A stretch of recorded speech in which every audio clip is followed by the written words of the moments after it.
गौतम बुद्ध ने सनातन धर्म के बारे में कई गहरे और व्यापक विचार व्यक्त किए हैं, लेकिन यह ध्यान रखना महत्वपूर्ण है कि बुद्ध का धर्म या उनकी शिक्षाएं बुद्ध धर्म के रूप में जानी जाती हैं, जो सीधे तौर पर सनातन धर्म से संबंधित नहीं हैं। हालांकि दोनों के बीच कुछ समानताएं भी हैं। सनातन धर्म मुख्य रूप से हिंदू धर्म का ही एक अन्य नाम है, जो भारतीय संस्कृति, दर्शन और धर्म का प्राचीनतम रूप है। गौतम बुद्ध का जीवन और उनका दृष्टिकोण बहुत व्यापक है, और उनकी शिक्षाएं जीवन के दुख, उसके कारणों और दुख से मुक्ति के तरीकों के आसपास केंद्रित हैं। वे सनातन धर्म के कुछ पहलुओं से सहमत थे, लेकिन उन्होंने कुछ पारंपरिक हिंदू विश्वासों और प्रथाओं को चुनौती भी दी थी। यहाँ गौतम बुद्ध के धर्म से संबंधित कुछ प्रमुख विचार दिए जा रहे हैं, जिनमें उनके दृष्टिकोण से सनातन धर्म के बारे में भी कुछ विचारों का उल्लेख किया जा सकता है। एक, दुहक, दुहक द्वार और दुहक का समाधान। गौतम बुद्ध ने जीवन के दुहक को पहचाना और उसे चार आर्य सत्य, चार सत्य के रूप में परिभाषित किया। इन सत्य के अनुसार जीवन में दुहक है, दुहक दुहक का कारण है, समुदय दुहक का निवारण संभव है, निरोध और दुहक से मुक्ति का मार्ग है, मार्ग। इस दृष्टिकोण के तहत बुद्ध ने यह नहीं कहा कि जीवन केवल दुहक है, बल्कि इस दुहक से मुक्ति पाने का एक मार्ग भी है। सनातन धर्म भी जीवन के दुहक और जीवन के उद्देश्य पर विचार करता है, लेकिन वहाँ यह देखा जाता है कि जीवन का उद्देश्य धर्म, धार्मिक कर्तव्यों का पालन, अर्थ, जीविका, काम, आध्यात्मिक या शारीरिक सुख और मोक्ष, आध्यात्मिक मुक्ति है। बुद्ध का दृष्टिकोण इन सब से अलग था, जहाँ उन्होंने इस दुनिया को अस्थिर और असंतोषजनक माना और मुक्ति, निर्वाण को प्राथमिकता दी। 2. निर्वाण और मोक्ष। बुद्ध ने निर्वाण की अवस्था को प्राप्त करने के लिए 8 पाथ, 8 अंगों का मार्ग का पालन करने पर जोर दिया।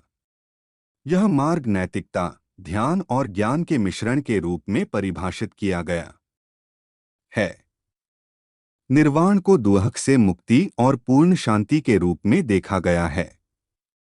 सनातन धर्म में मोक्ष की अवधारणा है, जिसमें आत्मा के सांसारिक बंधनों से मुक्त होकर परमात्मा के साथ मिलन का उद्देश्य है।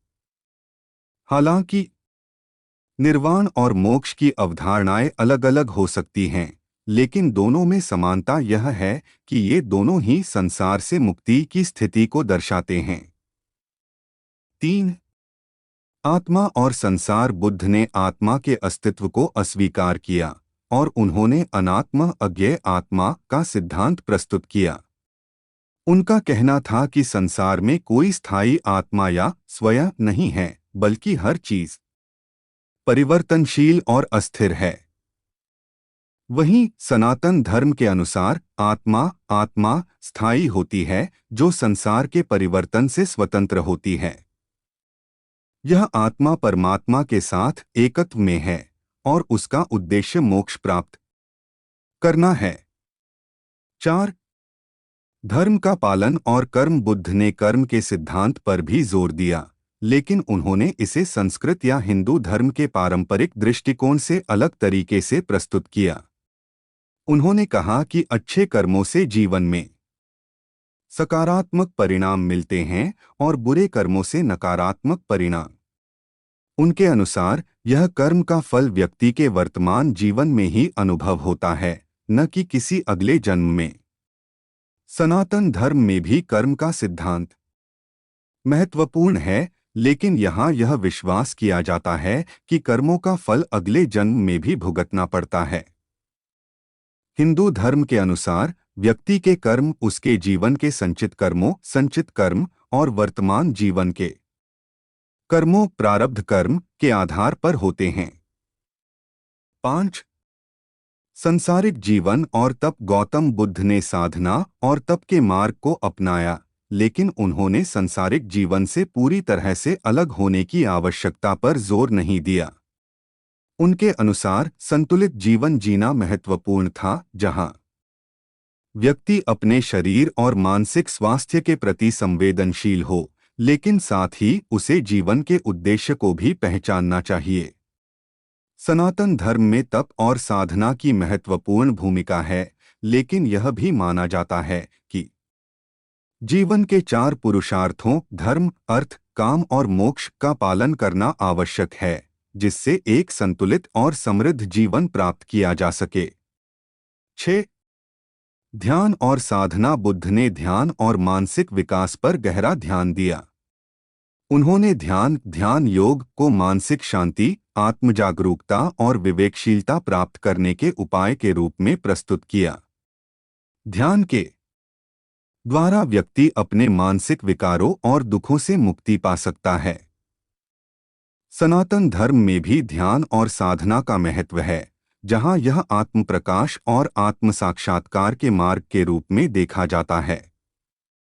योग और ध्यान की प्राचीन प्रणालियां इसी दिशा में कार्य करती हैं।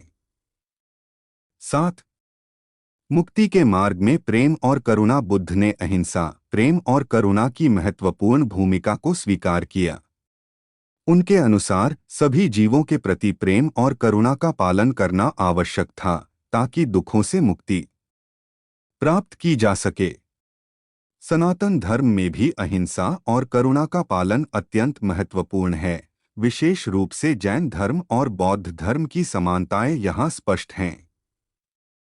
हिंदू धर्म में भी परदुःख, दूसरे का दुख और सर्वे भवन्तु सुखिनः, सभी सुखी हों के सिद्धांत इस अहिंसा और करुणा के आधार पर हैं। 8.